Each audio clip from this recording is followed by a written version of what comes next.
Cette semaine, on rencontre un entrepreneur qui a su flairer la bonne affaire en ouvrant la première chaîne de restaurants de sushi à Québec, Christian Genet.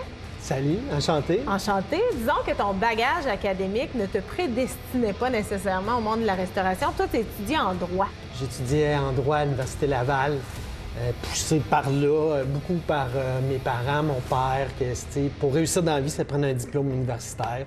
Tu n'es pas gêné de dire que tu as baigné pendant quelques années dans le monde interlope. En plein milieu, à l'époque de la guerre des motards, ça brassait. Puis disons que ma sortie à l'époque a été difficile. J'ai eu beaucoup peur, puis je me suis sauvé pendant quelques mois. Tu reviens à Québec, Sushi Taxi, c'est toi le fondateur. Ça arrive comment dans ton parcours? Ça arrive d'un gars qui est tombé en amour avec les sushis à l'époque à Vancouver. L'artiste que je suis s'est mis en enfer pour des amis. Et là, j'ai remis l'idée de faire ça.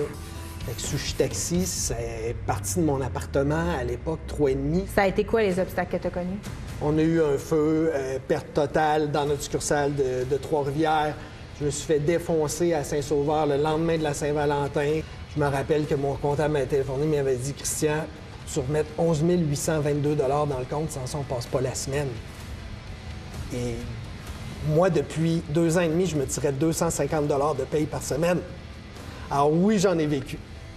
J'en ai vécu, mais les meilleurs entrepreneurs, je pense, c'est comme les meilleurs boxeurs. C'est pas ceux qui savent frapper fort, c'est ceux qui sont capables d'encaisser. 19 Sushi Taxi plus tard, tu décides de vendre.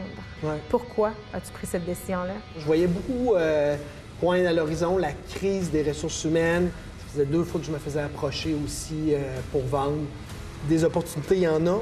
Et il y a un petit quelque chose qui fait une grosse différence qu'on appelle le timing. Le timing a tué mon entreprise Bouddha Station. Qu'est-ce qui a fait en sorte que ça n'a pas fonctionné?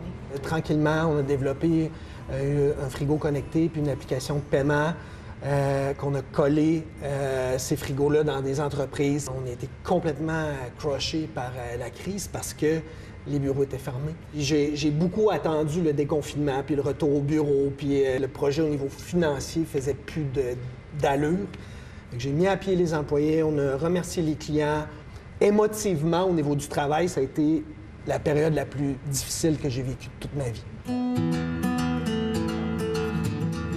Tu as quand même décidé de relancer récemment un club privé de sushi, Fish. Ouais. Cette idée-là est venue comment? Avec Fish, j'ai voulu créer un environnement différent. Donc, mes employés peuvent personnaliser ça comme ils veulent, faire leur horaire, utiliser leur créativité à tous les jours parce qu'il n'y a pas de menu fixe, mais plutôt les clients qui nous donnent leurs préférences alimentaires. Il y a maintenant 9 ans, tu as repris un club de boxe. En quoi ce sport-là a changé ta vie? Bien, ça a changé ma vie back in the days à Vancouver.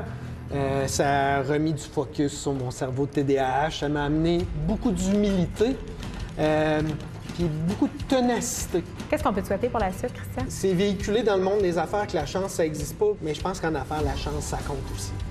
Qu'on appelle ça le timing, qu'on appelle ça, la chance dans mon projet, j'y crois. La chance, mais aussi beaucoup de talent et d'idées. Merci beaucoup, Christian, d'avoir partagé ton parcours. Plaisir.